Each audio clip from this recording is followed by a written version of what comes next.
Good morning, everybody. Welcome back to the AJ Analysis channel and another live stream and another Manchester United tactical preview.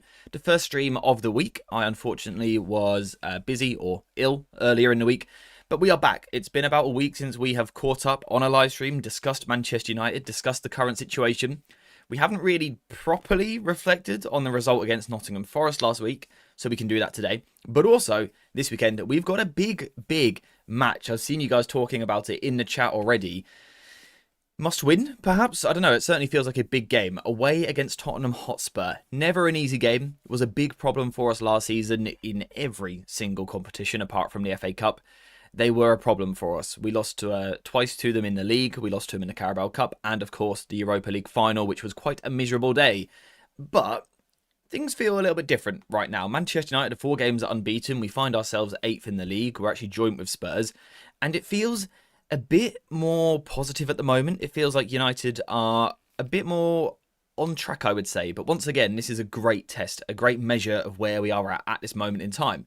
So, our job, as always, is to create a Manchester United 11 to beat this Tottenham Hotspur team. And what we are also going to do today is look through a load of different stats that I have found on this game, because there's some interesting stuff to do with United, but actually more so Spurs. Some interesting things in terms of the way that they're playing.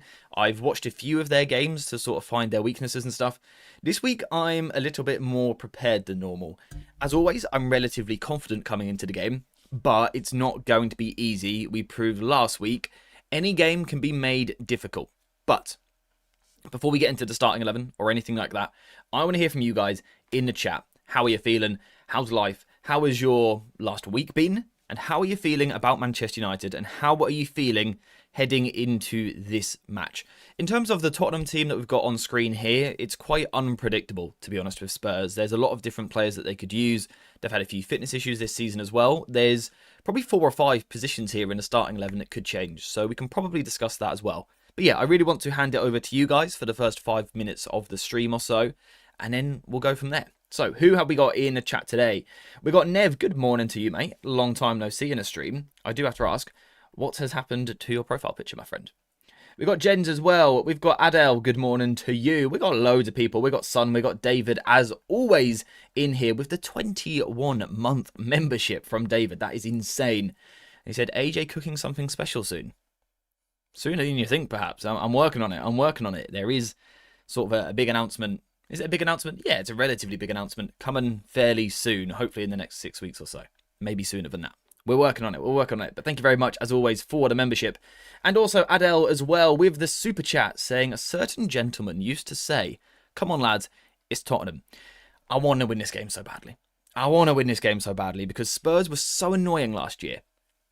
And I think the thing that was the most infuriating was obviously United were quite a poor team last season. But every time we played Spurs, we lost, but it felt like it was there for the taking. Every match I watched and thought, I really feel like we could have won that game. The Europa League final was so bad. Neither team turned up. Spurs just had one moment where they scored a goal. United, if we were on it, we should have won that game. We should have beat them in the Carabao Cup. We should have beat them in the league.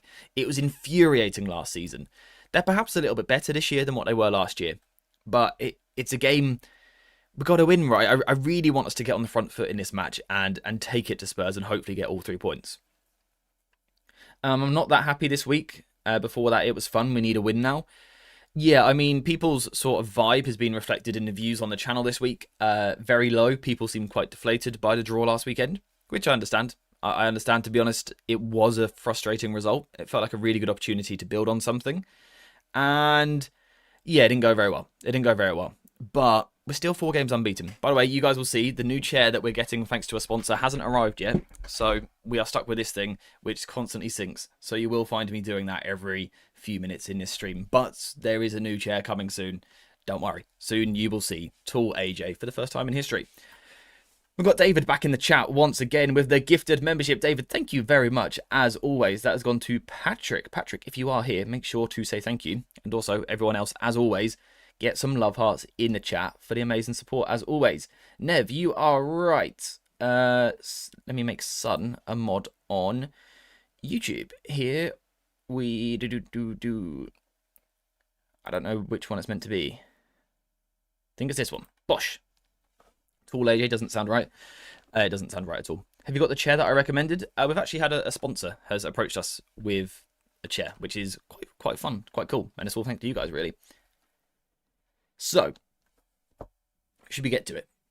Should we get to talking about United? Because what we've got this weekend is a wonderful opportunity.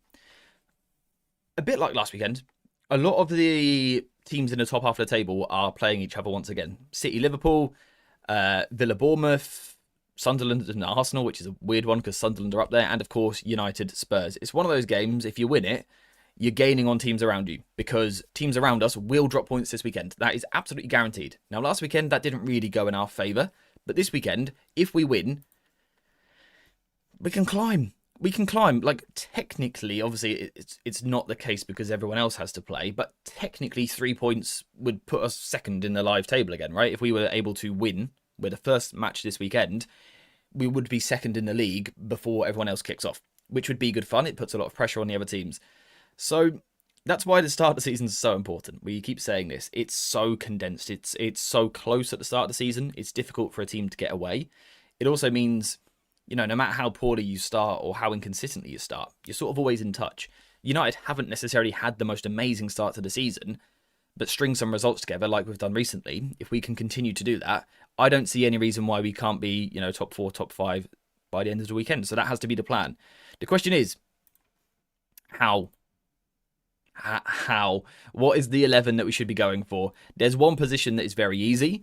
The rest of the team, I don't know, perhaps it's a bit more up for discussion this week. I think in recent weeks we've been winning matches, so we haven't wanted to change too much. Perhaps this week we can reflect on last week a little bit more and say, you know, this didn't work or that didn't work. We need to bring this in the team or we need to drop that out.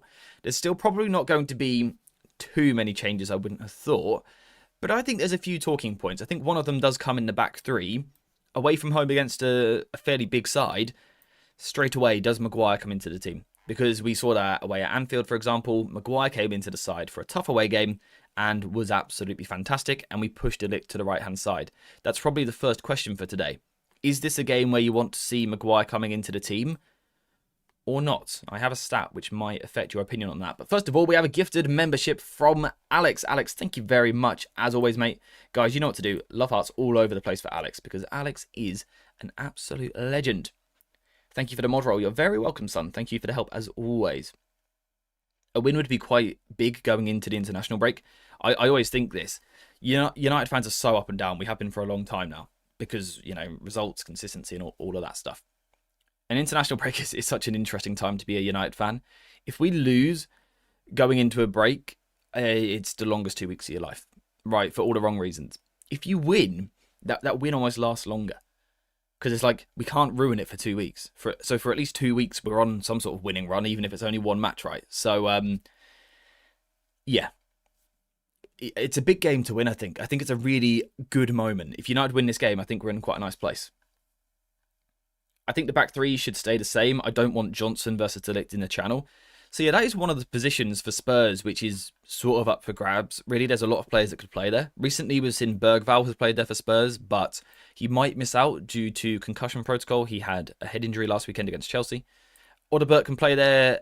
Tell can play there. Kolo Muani could probably play there. Richarlison has played on the left in his career. Xavi Simons could play there as well. It's quite difficult to say who it will be. I get a feeling it might be Johnson. I wonder if they will go for sort of his work rate and his energy. If Bergvall is out, I would suggest that Johnson is kind of the next best in terms of intensity and defensive work as well. So I wonder if they might go for Johnson in this game. And yeah, like you said, that does bring up an interesting conversation in terms of who you want in the channel against him. We know that Johnson at the back post is a bit of a danger as well, something that we've struggled with recently. So that is something to consider. What I do want to see from you guys, we'll quickly do a poll and then I will react to the madness that I've just seen in the chat. We'll do a quick poll whether you want De Ligt or Maguire starting as United's central centre-back. So whilst you guys are voting in the poll, I am going to give Adele a big shout out. First of all, for the super chat, saying his 11 would be Lomans, Yoro, De Ligt, Shaw, Ahmad, Bruno Casemiro, Dorgu, and then an Mbumo, Mount, Cunha, frontline. Thank you very much for the super chat. Alex also agreed with your starting 11. And then we also had that same fella, that same legend with 10 gifted memberships, which is just insane behavior. Thank you so much for the kindness, the generosity, and the support. As always, if you did get gifted a membership, make sure to say thank you. And if you didn't, still spam some love hearts, because it helps so much. It helps so much. So thank you very much indeed, my friend. Thank you very much. If it's Johnson, Simmons, Tell, Kolomoani, or Richarlison, I don't want Delict there. That's a fair comment, which, like you said, also means that you wouldn't want Harry Maguire. So far, the poll seems to be agreeing with you. 79, 76, 77% of people saying that they would rather Delict for the middle centre-back. And I understand why. Can you see that my chair is slowly sinking again? It might be a long stream. This sponsor cannot be sorted soon enough. Cannot be sorted soon enough. Dalot for Dorgu. Yeah, there's going to be a conversation there on the left-hand side, certainly. Because I actually think Dalot has been a useful weapon for us against Spurs. Hang on, let me sort the chair. This is ridiculous. And the chair won't even come back up now. We are just fully broken. Hang on. We're good. No, we're not. Are we good? This chair is ridiculous. Like, it's not even an old chair. It's not a cheap chair. It's just died on us over the past few weeks for some reason. But I guess it's, I don't know, it's part of the streams now, right? It's part of the streams. A broken chair.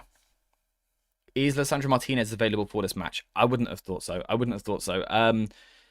Amorim done an interview, can't think when it was, sometime last week, I believe.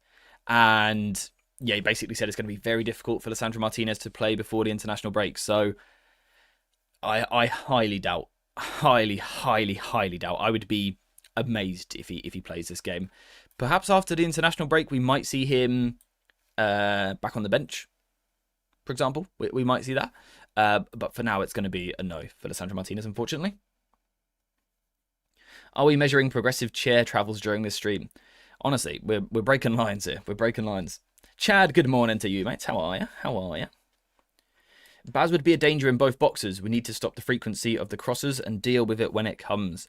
Yes, we pointed this out in a video the other day. United have not been good enough defensively, realistically. It's weird, right? There's been games where it's not been too bad. I think Arsenal, first game of the season, we defended very well. Brighton, apart from a blip, we defended quite well. There's been other games where we have. But still, if you go down and look at the goals against for United this season, actually, let's go over here instead. You know, we conceded 16 goals. And there's only 1, 2, 3, 4, 5 teams which have conceded more than that. And realistically, if you look at those 5, they're all relegation candidates. So only relegation candidates have conceded more than United this season. So something has to change. We're not very good at defending balls into the box. The other thing to point out is Spurs are a team that play shorter than anyone else in the league, but also play the top 5 most long balls. Figure that one out. So, in terms of goalkeeper distribution, Spurs couldn't be, you know, more opposite, more different, I don't know what I'm looking for, to United. United, in terms of goalkeeper passes, 59.3% of them are launched. That's the most in the league. Spurs, 24.8, the least in the league. So Spurs are a team that still, like under Postecoglou, want to play out from the back. Vicario doesn't go long very often. He often plays quite short to one of the centre-backs, perhaps a midfielder, perhaps a full-back. What's interesting, though, is whilst they may play that first pass short, at the end of the day, they're no better than us. They're one of us. They like to play the ball quite long. And I think a lot of the reason for that is because Spurs want to play out in the first phase. But tactically, and you've probably seen some videos on that this week on other channels, tactically they're stuck in the first phase. They don't really seem to know what they're doing too much. They can be quite poor in the first phase. They can overturn possession quite a lot. But also, the two central midfielders, Palhinha and Bentancur, start most games, and they're not press resistant. They're not very good on the ball. As simple as that. Neither of them, neither Bentancur nor Palhinha, are in the top 100 players in the Premier League for progressive passes, which sort of tells you something about the type of player you're getting. Bruno Fernandes has more progressive passes than Bentancur and Palhinha combined, and then some. Like, you could times Palhinha by 3, and you still wouldn't get the progressive passes of Bruno Fernandes this season. And that sort of tells you something about the Spurs midfield, perhaps. So, is that something to consider with the thoughts of Harry Maguire? Is that something that we need to think about? If Spurs initially play short but struggle and then go long, is that when you want Maguire in the team? Perhaps not. Perhaps not. How do you think United will do with the second balls versus Palhinha and Bentancur? Surely different to Liverpool. Yeah, it's a weird one. We've obviously seen that in recent games. United have been able to play quite direct. Not so much last weekend against Forest. But there has certainly been games where we've played long, got on a second ball. Liverpool's a great example. These three, really, I think it's more than just Bentancur and Palhinha. These three are not easy to win a second ball against. These two in particular are designed to be combative. They're sort of in the team to protect. It's almost like Thomas Frank at times has that Brentford mindset a little bit still. He's almost not coaching Spurs quite like a top team. He almost goes for that safety first approach a little bit. And that's where these two come in so handy. They are good on the second ball. I would say they don't always scream to me as being the most mobile, particularly in the case of Palhinha. He's not the quickest in the world, but he still, makes a ridiculous amount of tackles, competes in a ridiculous amount of duels. I'm not sure about United's chances on the second ball in this game. I'm not sure. I'm not convinced by it. I'm a little bit worried. We know that statistically United are the best team in the league on the second ball. This is one where I would be a little bit concerned. Also, the fact that the Spurs centre-backs are quite good with the initial contact as well. So perhaps we'll discuss that a little bit more as we get into the stream. Yeah, I'm not so sure what the approach from United will be here. The issue is the pace of the Tottenham versus our midfield and defenders. Yeah, I mean, I do also have a point. I want to come back to that a little bit later on in terms of particularly the attack for Spurs compared to United. It's a weird one. I like the Spurs squad. I think they're a good team. I think there's a lot of good players in there. A lot of players that are sort of my personal favourites. But it's not clicking. It's not clicking right now. I think they're very gettable. Our very own Mbumo just won Player of the Month. I love this guy. I mean, it's what you want from a new signing, isn't it? He has settled so quickly, instantly, pretty much a fan favourite. And we absolutely love him. Might we see Ugarte this game? The gap left by Bruno and Casemiro being far apart. Yeah, that's a fair comment. A little bit of extra intensity, more bite perhaps in the tackle. By the way, that message regarding Mbumo was from Adel with another super chat. This guy is relentless. Thank you so much.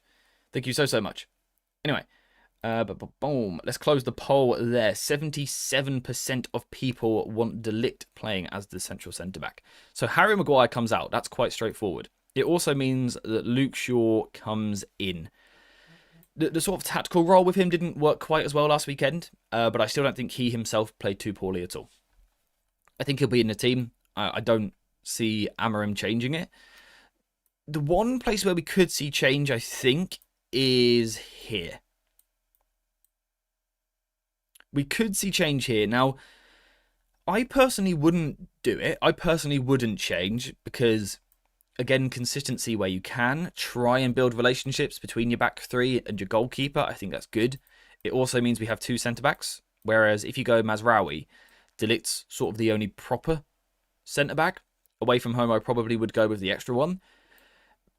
But Mazraoui does bring us a bit more in terms of being a little bit bolder on the ball. He is a natural fullback to deal with wingers a bit more. What do you guys think? What do you guys think? Yeah, Mazraoui was obviously poor when he came on last week. We got to remember he's not sharp. Very rusty, not played a lot of football at all this season. So I don't think we should be too critical of him. But also perhaps maybe he needs another 30 minutes from the bench at some point before we really put him into the conversation of being a starter. That's just my opinion. I would probably be going for Yoro. Slab is just too slow, sadly. I'd like to see Mount, though. Realistically, if you want to play high, which I think a lot of people will want us to do, then you go De Ligt over Maguire. I think that's fairly standard at this point. Does everyone sort of agree with this back three? Do we agree with that? Do we agree with that? In terms of what we're facing from Spurs, in terms of the challenge that they possess, I don't know, it's a weird one. Because if you look at the number of goals they've scored this season, they've scored 17, which is the third most in the league with a load of teams joint second. But what I want you to do with this data is just look a little bit off to the right. A little bit off to the right. And look at the XG column. 10.1. So in 10 games, Spurs have scored 7 more goals than you would expect. So the initial data, goals scored, looks very decent, 1.7 per game. But the XG actually has them at 1 per game, which is interesting. Of course, expected goals isn't everything. It can often be lacking context and different things like that. But it's an interesting measure to see sort of how a team's performing in terms of their finishing, their chance creation, things like that. If you look a little bit lower to United have also scored 17 goals. But if you, again, go across to the XG, 17.5. So, wait, have I read the right column there?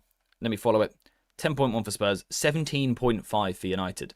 So we've scored the same amount of goals as Spurs so far in the Premier League this season, but our XG is 7.4 higher. Like, that's quite insane. We've scored the same amount, yet expected goals over just 10 games has us over 7 goals higher. That's mental to me. Like, that's insane for my brain to comprehend that sort of we've underperformed that much, but also that they've overperformed. It's crazy. It's absolutely crazy. But the point I'm trying to make is, whilst their numbers look good on face value for Spurs, I think they've struggled on the ball. I think they've struggled with their playing up from the back, with their ball progression, with their creativity. They're not a free-flowing Spurs side. They're missing a lot of players right now as well. Kulusevski and Maddison are the big ones. A lot of quality there. They're big players to not be in your team. But I just feel, when I look at that Spurs team, and hopefully this doesn't come back to bite me too much, I just don't think that four possesses the quality that other attacks in the league possess, including our own. I think if you put ours sort of against it, then I think our attack is going to look a lot better than theirs. Personally. Anyway, that's the back three we're going for. Do we go midfield next? Because it feels quite obvious at the moment. It's Bruno and Casemiro, right? With a possibility of Ugarte. I would be very shocked to see Kobe starting, which literally breaks my heart. I don't want to get into it. If not, I will sit here crying. Kobe should be playing, but he's not. And this won't be a game where he gets brought in. I wouldn't have thought. So, Bruno will play. Of course he will. Bruno always plays as he should. He's fantastic. He's an elite player. He's one of the best in the world. Without a doubt. He's phenomenal. Normally we go Casemiro next to him. Is this a game where you look at Ugarte for a bit more ground coverage, a bit more mobility? Not as strong on set pieces. Doesn't protect and sort of screen as well as what Casemiro does. But a bit more bite. You know, he's got that ability to sort of zip about a little bit more. Is that what we need for the second ball in this game? What do you guys reckon? Perhaps we do a poll. We'll call it centre mid. I'm going to go Casemiro at the top because he's probably more likely because he's been playing recently. And then we'll go Ugarte. Casemiro, Ugarte. There you go. Who would you go for in here? Is it as straightforward as you just sort of go, yep, Casemiro, he's played there every week. Consistency, you get him in a team. Or is it where you sort of look to make a tweak? Let me know what you think. The question, I guess, also is, do you want us to play long ball in this game? Because that also affects things. Do we think that we can play off the second ball against Spurs? Or do we think that's like a bit more challenging than we would like? Casemiro, don't with Ugarte. Casemiro is winning everything right now. Ugarte is not a good dual-winning midfielder. Yeah, feel a little bit sorry for Ugarte. Unfortunately, it sort of has come to be that I was somewhat right with the early assessment of him when he first joined and first started playing games for us.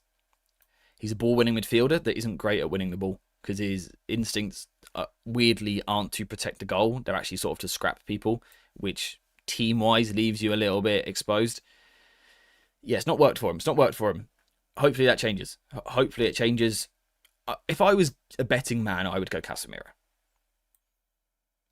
I think Casemiro starts, in my opinion, but it would mean Mount starts left 10 or at the 9 too.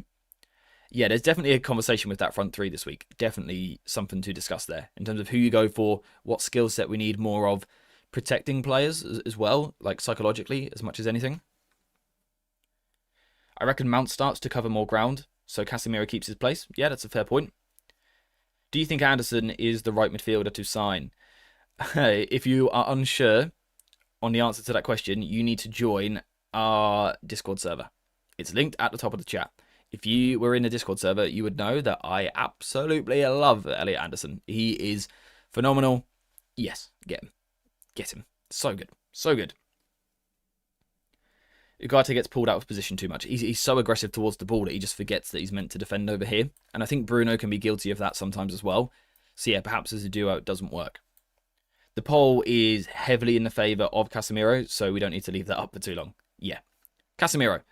Bosh. So, does that mean we are unchanged so far? It does, right?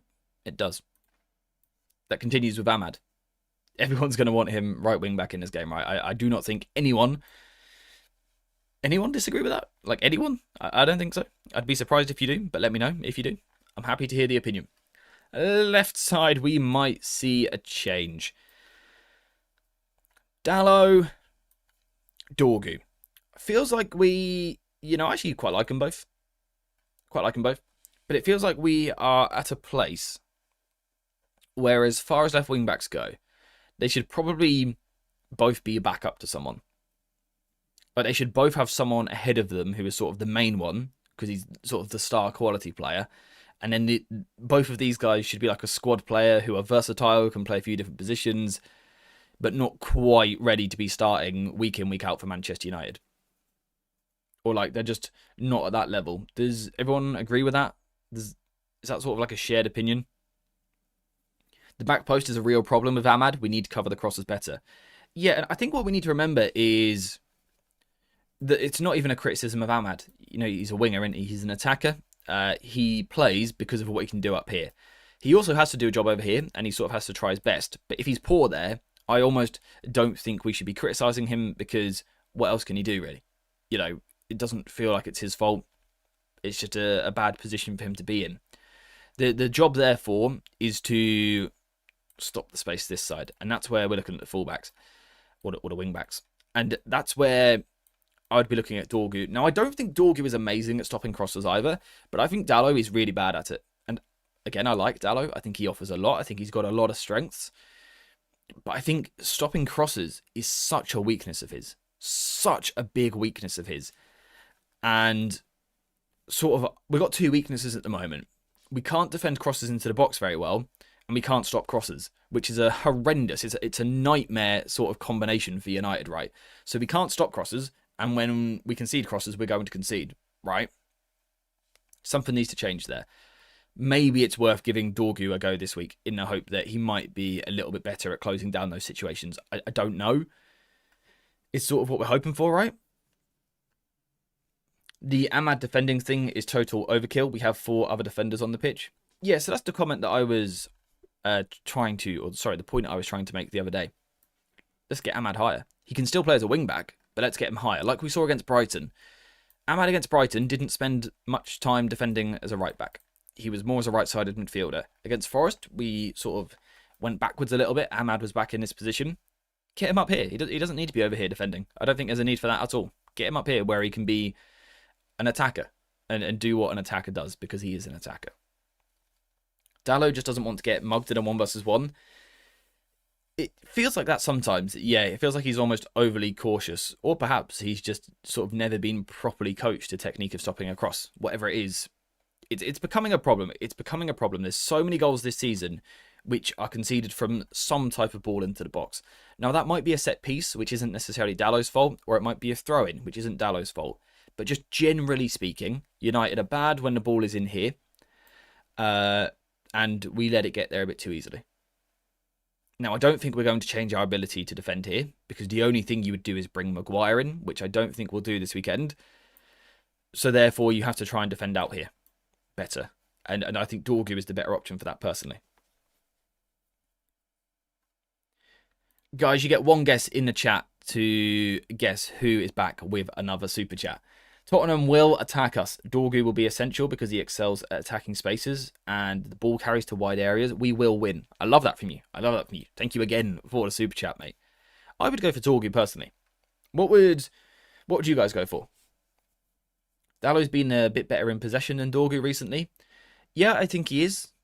I think Dalot is a slightly better player on the ball.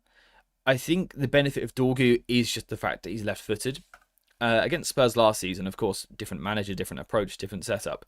But last season, we got so many spaces down here. So many spaces down here on the far side. So if we were over here and sort of worked it across, and in a couple of those games, Dalot was a problem because he was then right-footed. So he would race into this space and then be like, well, hold up, guys, I've got to cut back. By which time Porro or whoever could get back in and it was too slow. And that's because he was right-footed. That's the benefit of playing someone like Dorgu. It's a left-footed player on this side, and we lack that. We lack that. We made the comment in the video the other day. When you get these three very close to each other, cool, great, they're good players, but none of them want to come and play over here. Not consistently, not regularly. Dorgu would be different. Dorgu would be different. Looking at both teams' strengths and weaknesses, where we will get some joy this week will be Spurs on goal kicks. We need to press intensely and win the ball back high and force them to clear. I agree. I think they can be incredibly poor trying to play the ball out from the back, which is why I think we've gone for De Ligt in the back line, so we can be more aggressive, so we can squeeze that a little bit higher. If Porro starts, then Dorgu will get lots of space in behind. Yeah, I think Porro's a good player, right? On the ball especially. Off the ball, I've always felt there's like a vulnerability there. I've always felt there's a space that you can target behind him, and I don't feel any different this week. It's something that I would be looking at. I think Cunha against him, if Cunha ends up in that sort of region, I think that could be like a fascinating little battle. A winnable game? I think so. Absolutely. Kobe Mainoo should start. I will always agree with that opinion, but it's not going to happen. Not this week. Not this week. Anyway. Seems like most people are agreeing that it's Dorgu over Dalot. Okay. Front three time. Cunha, Shesko, Brian Mbeumo. He's pretty good, isn't he? Mounts. Xerxes, possibly? It seems unlikely. Kobe could come into the front three, but again, feels a little bit unlikely. It feels like these are pretty much the options that we've got this weekend. Now, Spurs defensively. Look like they're doing well. Second best defensive record in the Premier League this season. Arsenal have conceded 3, which is a joke. Then you got Spurs with 8. Once again, though, let's do that little thing where we look across the graph a little bit further and we look at expected goals against. 14.4. 14.4. Nearly as bad as us on 15.5. Which, again, is fascinating. So, Spurs' expected goals against is 14.4. United, so let me just double check this, is 15.5. So, there's a 1.1 difference in the expected goals against, yet we've conceded twice the amount that they have conceded. Again, insane to me. Insane to me. That's like, what is going on there? What is going on there? Spurs should be conceding more goals. Are they riding their luck a little bit at the moment? Probably. Right, you know, goals against, second in the table, but expected goals against, they're mid-table somewhere. Goals for, joint third, but actually XG, they're only on 10. So Spurs are overachieving their sort of underlying numbers massively. Now, of course, there is more to football than underlying numbers. At the end of the day, if they keep putting the ball in the back of the net and they keep keeping the ball out of theirs, they're going to do well, right? They're going to do very well, but I don't know. I always feel that these numbers are going to catch up with you at some point. Hopefully it could be this weekend. Hopefully this is the weekend where it catches up with Spurs and they concede some goals and they don't take their chances. That would be lovely. That would be lovely. They're lucky. You would say so. These numbers sort of seem to suggest that. Sorry, my phone is buzzing and it's scaring me. Okay. The question is, I guess, really, how do you go about beating it? What sort of style of football are we going to see? I'm not sure. When Spurs have played at home this season, they've been a team that have had a lot of the ball. You can see that here. So what we've got here is marked all of their home games so far this season. And there's only one game, and that was against Chelsea last weekend, where they were terrible. They were honking. It was so bad. So bad. The only home game, where they haven't had over 50% possession. So typically at home, Spurs have been able to get on the ball. Does that maybe suit United? Does that maybe suit us? I would argue we're better when we don't have the ball. There's a great stat in Discord. Again, link at the top of the chat. Check out the Discord server. There's a great stat to do with, I can't think quite what it was, United's points per game when we have more of the ball compared to when we have less of the ball, something like that. Basically, it seems as though United are much better at securing points when we have less possession. Does, therefore, this sort of game suit us? Suit us? And if so, who are the forwards to go for? Who should we be looking at? Who should this fella be picking, basically? The right side's obvious, isn't it? Probably the easiest decision we'll ever make. Mbumo. Difficult test for him this week because Van de Ven will likely start, and he's an athletic monster. Strong, tall, pacey as hell, just insane. Like, if you could physically sort of craft a centre-back, it'd probably look like Van de Ven. He's a joke. So that'll be tough for Mbumo. Spence is also very, very strong. A lot of upper body strength. Really difficult to shrug off. Really quick. Very difficult to go past, to be honest. So this could be a challenge for Mbumo. There's also a chance it isn't Spence. What we saw in midweek was Udogie coming into the team.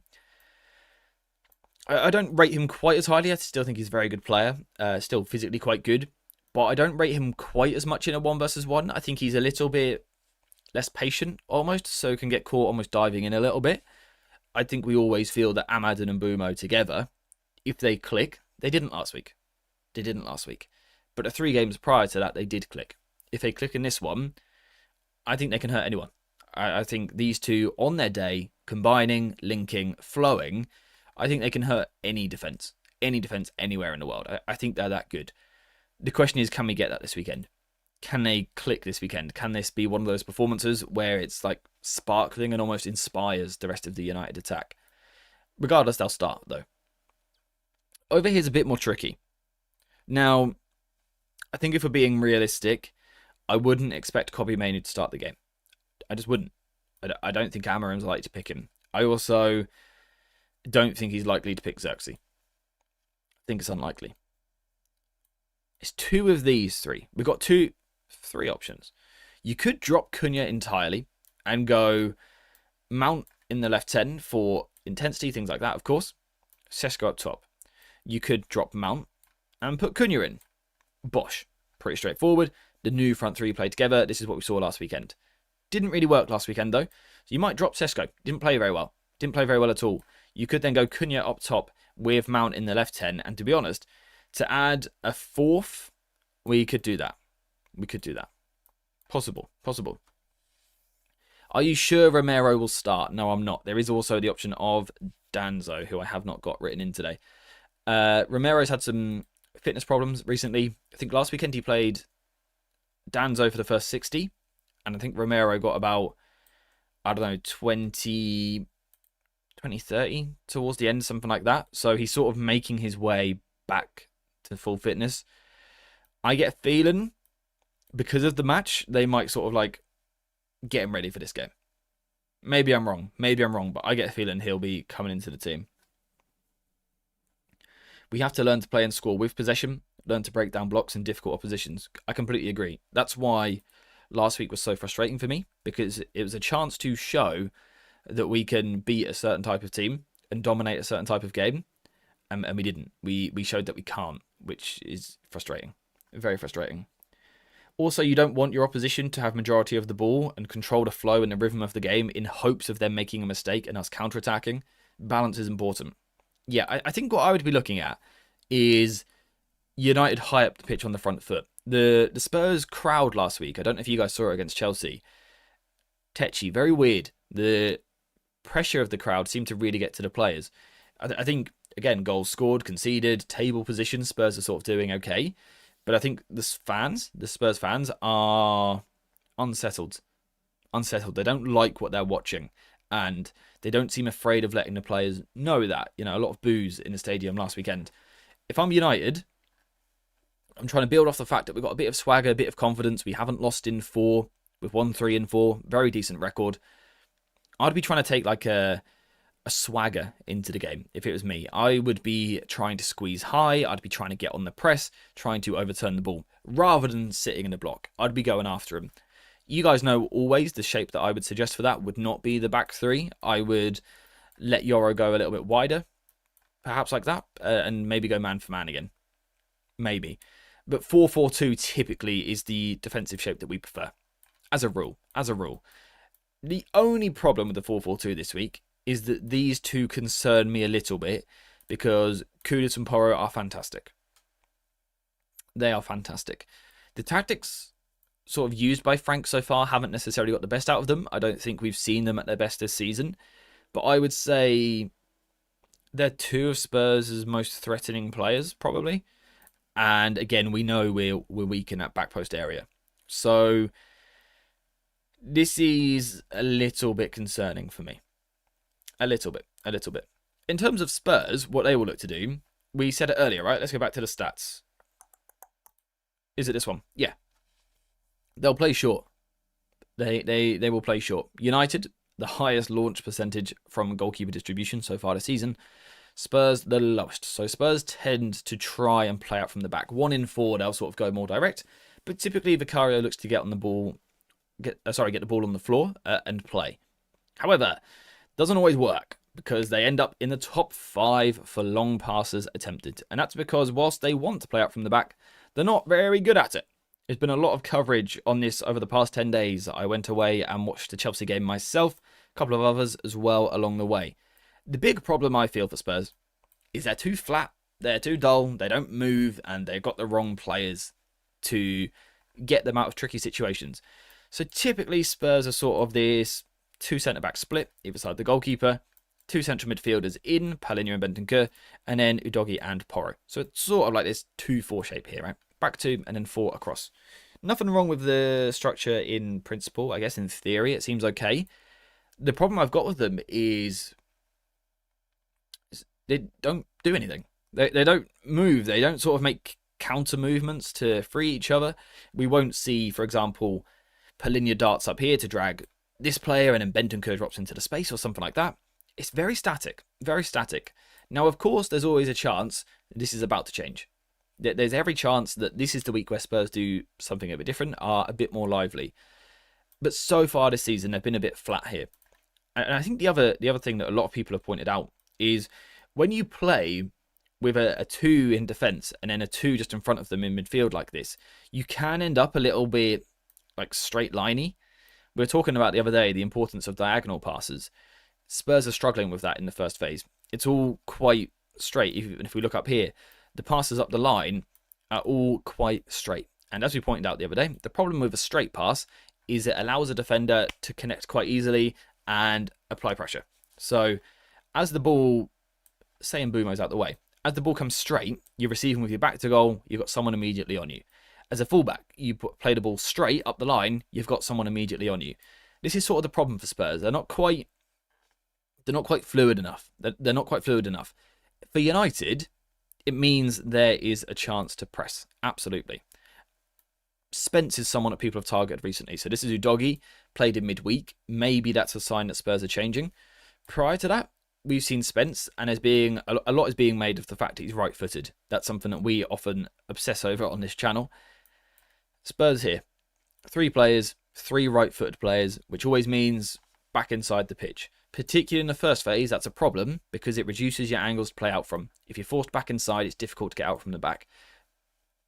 Maybe that's something we can be on. Maybe that's something that we can be on. Ahmad being left-footed, with Spence being right-footed, sort of as Spence wants to play, and sort of make that step inside. Maybe that's perfect for Ahmad to use that as the trigger to get him, potentially. Potentially something we could look at. But I would be, whatever the 11 is, we can figure this out.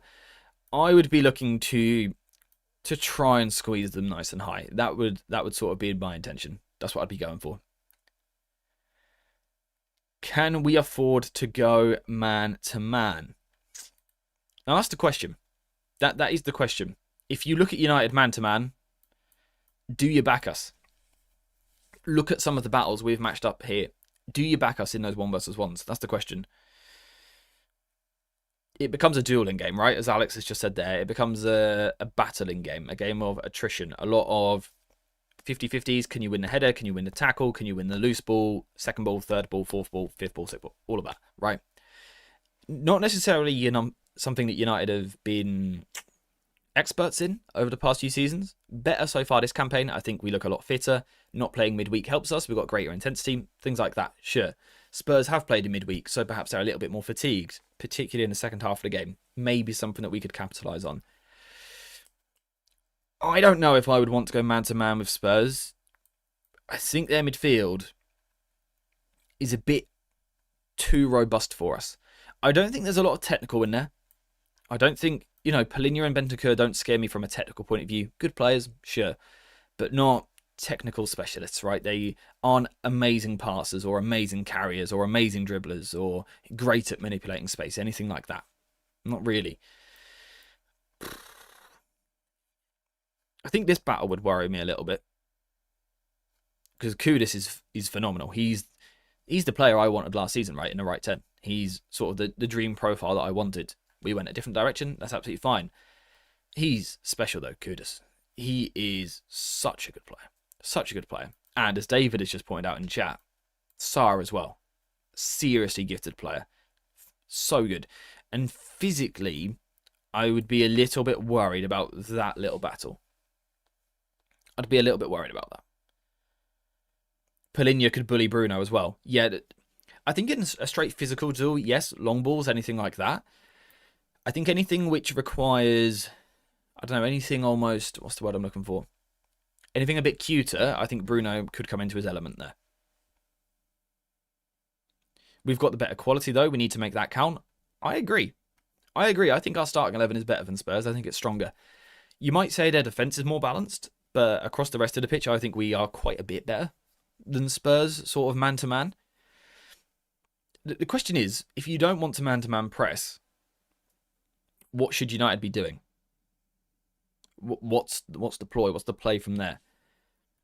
If we're not going super aggressive in the press, how do you set up? Is it a sort of 4-4-2 mid-block where you're doing a lot of screening work? So you would get sort of Bruno and Casemiro quite close to each other. You try and get your outside players in there as well. Are you looking like this, for example? Are you almost letting the Spurs centre-backs have the ball, but then sort of setting a trap in the middle? Is that what you would do? It's tricky. It's tricky. Now you point that out, maybe we should get Maguire and De Ligt. That's why I wanted to point out the fact that Spurs will play long sometimes, because, yeah, Maguire is a player that suits that. Now that you point that out, yeah. Sorry, it's the same comment again. It would be a similar game as of last weekend for us. We need to keep composed and not give away cheap goals. I think it's a similar game to last week in the sense that the message before the game is the same, and that is, I think both teams are better off the ball, better without the ball. I think they're better in games where they've got 45% of the ball, where they can play in spaces, be compact, and sort of spring from there, rather than taking the game to the other team. I think that's fair to say for both teams, which immediately creates a weird match. We saw that last weekend, a very weird game at times, spells where it went very, very flat. I could see the same here, absolutely. The optimist in me really would like United to go after them. Like, seriously on the high press, go. Properly go at Spurs. Do I believe we can go man to man?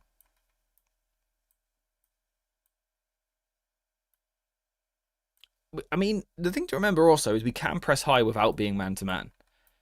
We can choose to lock one side of the pitch. This is something that teams have done quite effectively against Spurs. They haven't necessarily always felt the need to go, literally in that man-to-man matchup.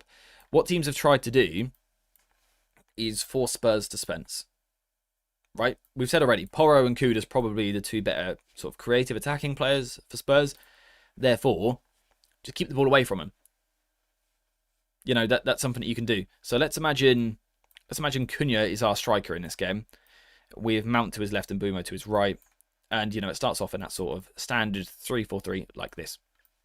Let's imagine that's the standard starting position. Can United set up to force Spurs over here instead? Yeah, I think we can. I think we can. I think there is a way that we could do that. If you were to match up over here and maybe sit off a tiny bit over here, maybe even leave yourself a man down initially, you could almost force Spurs to play that way. Cunha can play here.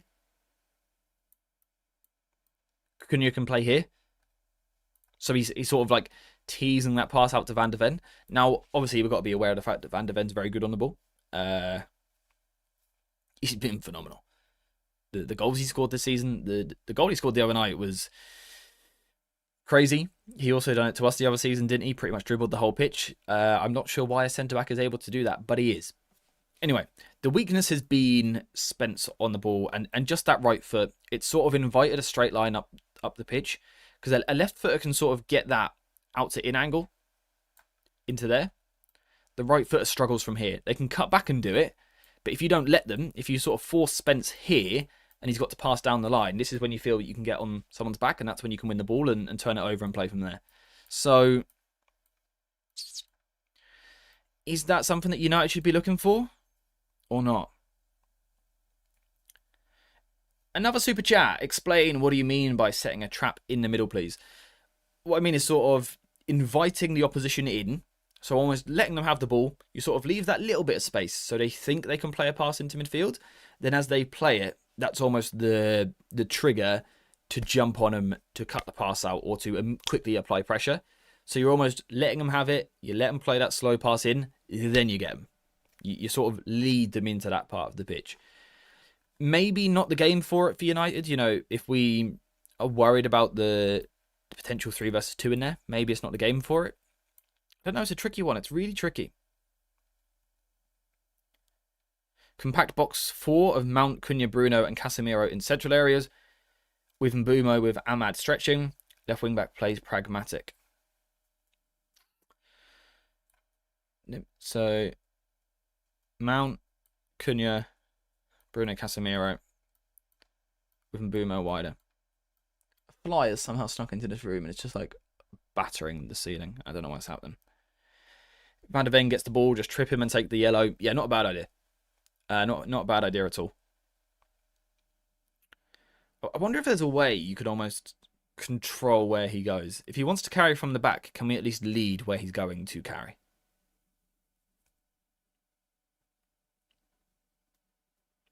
Or, right, rather than inviting the pass from the centre-back, sorry, from the goalkeeper to the centre-back, do you ask the goalkeeper to go to the midfielders? So what we often see in this sort of system is 2 centre-backs split quite wide, and then 2 centre-mids drop in.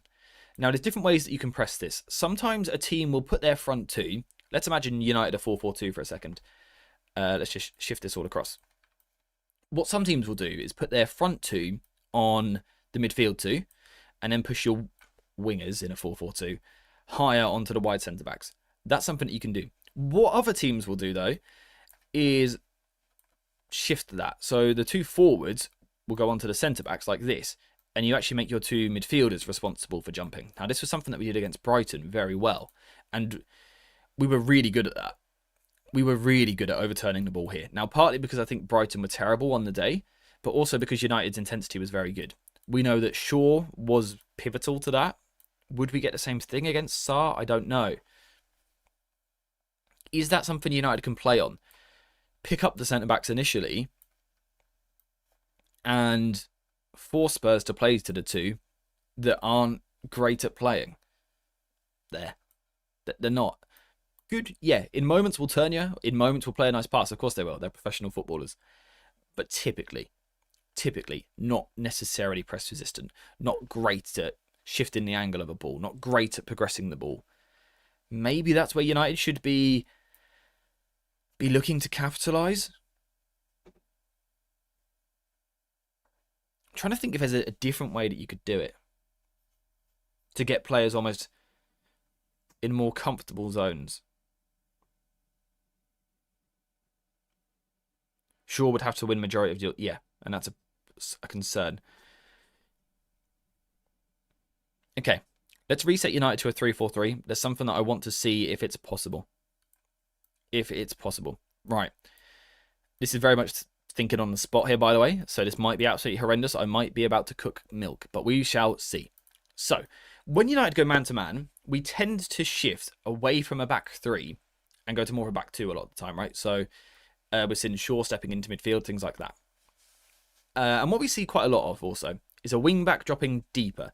So a centre-back will go into midfield and a wing-back will drop deeper. Again, Brighton, we saw that. Can we do it differently? Rather than Shaw jumping onto Sarr, Is there a world, again, this is very much trying to work this out on the spot. Is there a world where rather than Shaw jumping out onto Sarr, Casemiro drops on him? So you would still have De Ligt on the forward, you'd have Yoro on Johnson, right? But now rather than Shaw having to step out, Casemiro can step back, which feels better for him, right? Less space to cover. So he plays in that position here. That would make Shaw responsible for Kudus as opposed to Dorgu, which would spring Dorgu forward. How do we feel about that? And what we're doing defensively, essentially, is pushing one of our 10s really narrow and connecting the wing back on that side. How would we feel about this?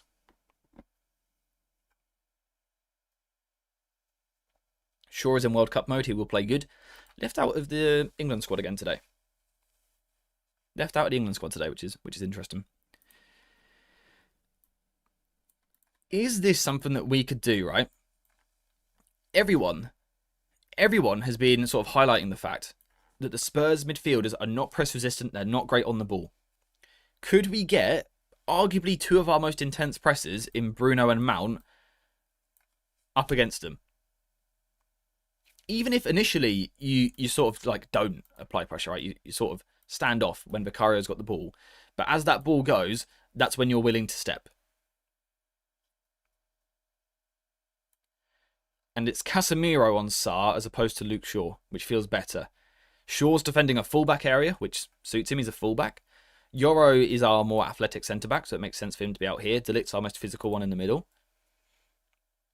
And of course, we can always play ball side as well, right? So if Spurs were forced over here, we can sort of collapse around. Could that work? Could that work? And you also feel, right, if we were to win the ball, it's sort of then like Mbumo and Cunha, or Sesko if you start him up front. It's those guys then pouncing.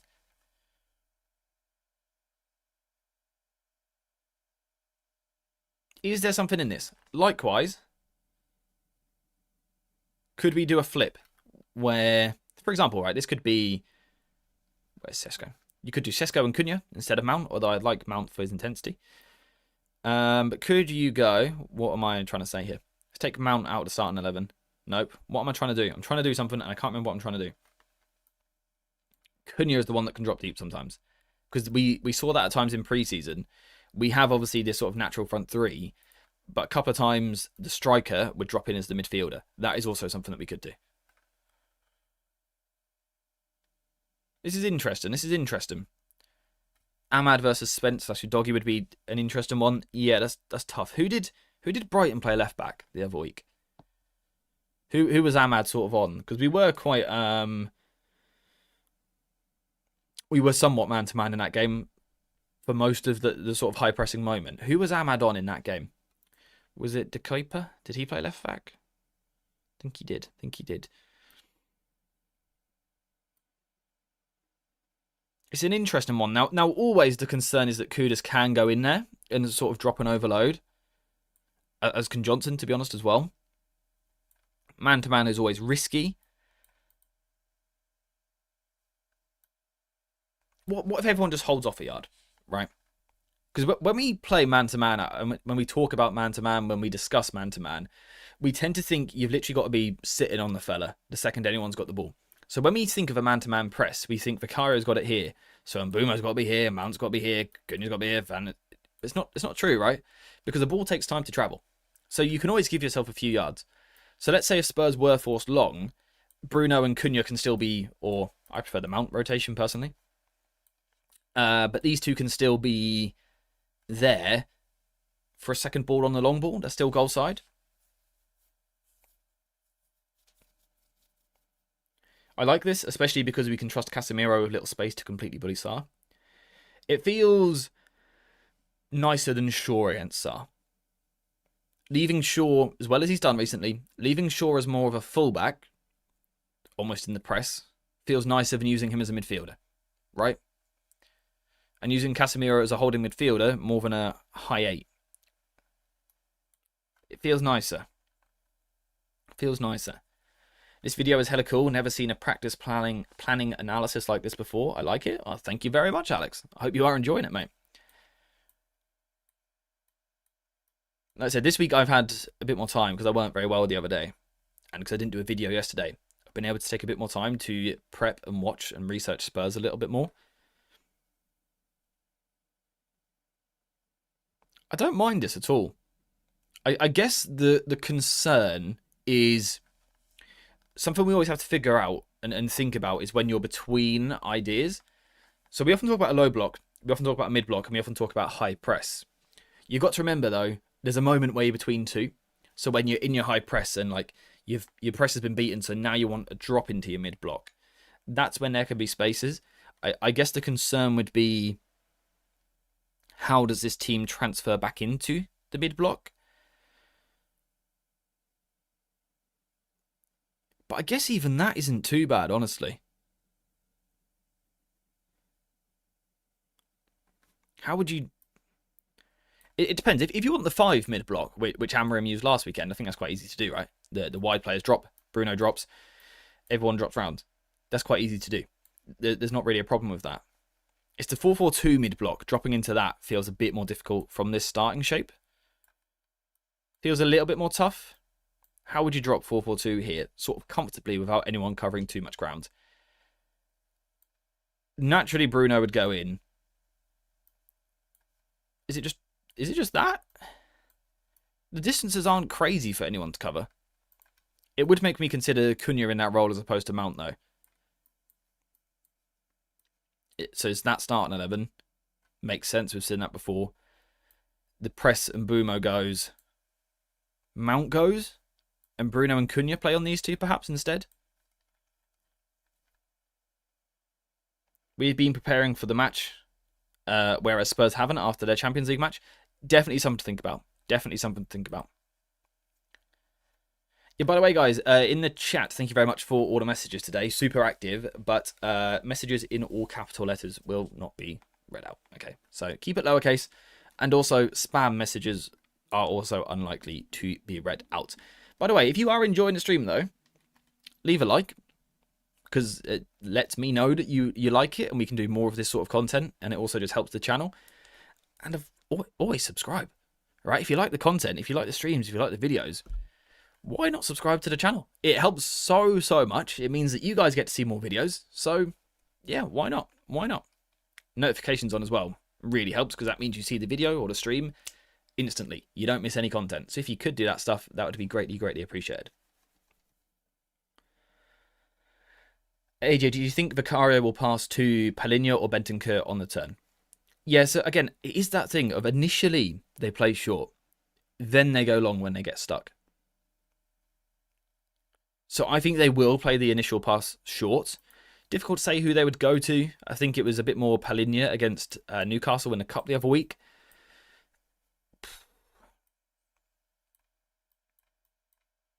Because, right, something that you might be worried about in a different structure is, what if a midfielder sort of drops deep into the back three and overloads the front line?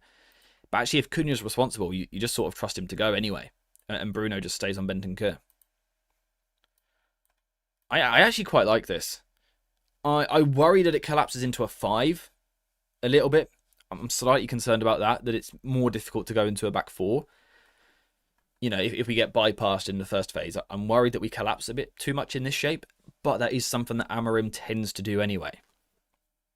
I quite like it.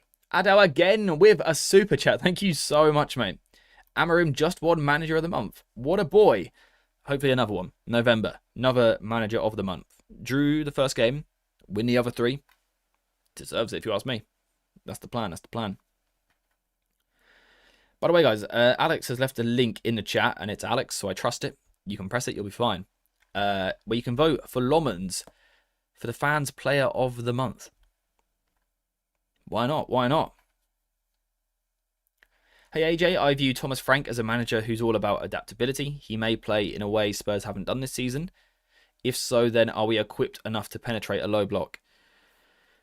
I agree. I think Thomas Frank is a very good adaptable manager. That's why he done so well at Brentford for so long, in different divisions as well, which is quite impressive. In terms of being equipped to break down a low block, in terms of personnel, yeah, I think we are. In terms of tactical approach, no. You know, we saw even just last week, last 30 minutes when we need a goal, we don't really possess the ability to patiently break a team down, and that's a problem. It's a current weakness of ours. For that reason, Spurs might drop off. They might know that we're not very good at it and basically ask us to try and do it. That would be concerning. You would think it gives an element of control, but yeah, I'd be worried about our ability to properly break a side down. It's one of our weaknesses right now. Dropping into the 4-4-2 mid block is easy, honestly. Casemiro just joined as the centre-back. Yeah, so that is what I had wondered when I was saying it. The thing I don't like about it is then it puts like Cunha and Bruno as a double pivot in a mid block, which just doesn't work for me, which is why I didn't sort of explore that route. Even Mount in there, I wouldn't be entirely comfortable. Plus, I think Casemiro is always a man who likes to step forward if he can. I think he'd rather step forward to connect the block rather than drop off. I think that's more in his instinct.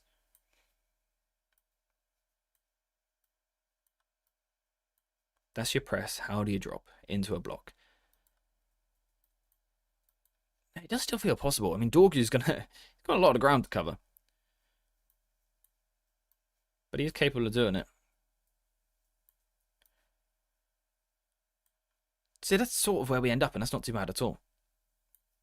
It's not too bad at all. Anyway, what's our thoughts, basically? The last conversation we need to have, who are your forwards? It's Mbumo. Who are the others? Because we never actually answered that. You can have two of these. Who are the two you go for? Why? And then once we've done that, we will be sorted. We've covered everything. So we will just do predictions before anything else. So which of these three would you go for? You can pick two. You need someone for your left 10, and you need someone for your striker. Who are you picking? And again, it is a big decision because it's a big opportunity. It's a big, big opportunity. Again, we're the first match this weekend, right? So if we win, we'll be on 20 points. We'll be second. Granted, everyone else will then catch up when they play in the 3 o'clocks to 5:30, the 8 and Sunday as well. But for a moment, we can sit second in the Premier League, which would be a lovely feeling. So basically, please can we win this match? Also because I would like to be able to pay my rent this month. So we need some views. So yes, United winning would be very nice. Please and thank you. Amorim, if you don't mind. I don't mind. I don't agree with you there. Casemiro is very experienced and has played in a back four before. Yeah, my issue wasn't Casemiro. It was Cunha or Mount ending up in a 2. Mount's at least got the sort of mobility and intensity for it, but I'm still not sure I entirely trust it, would be my problem. Just to shut up these idiotic pundits, I want Šeško to start and bag 3 goals and do a shush. I'm so down for that. They called Šeško a giraffe. Alright, who called Šeško a giraffe? I have not seen that. Who did that? Cunha and Mount and Boomer as a striker. Yeah, that's sort of the opinion I've seen so far. Actually, sort of a split. Okay. We're going to do a quick poll. Striker. Šeško. No. Left 10. No. Striker. Left 10. Left 10 poll. I don't know how I want to do this poll. I don't know how to get the fairest response.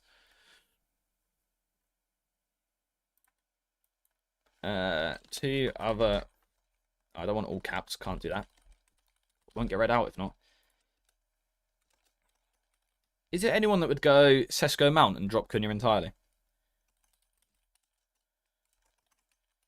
So we could have Šeško and Cunha. We could have Šeško and Mount, which I can't spell. I keep putting an I in there for some reason. Or we could have Cunha plus Mount.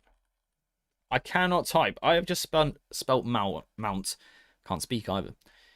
I have just spelt Mount. Why is that so difficult to say? In like 5 different ways. That's quite impressive. That took me about half an hour to type Mount. Did I at least do the poll right? I think I did.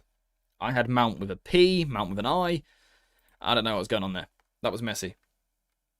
That was messy. We need Cunha for the carries. I would always be trying to get Cunha in my team where I could. The problem is I feel the same for Mount.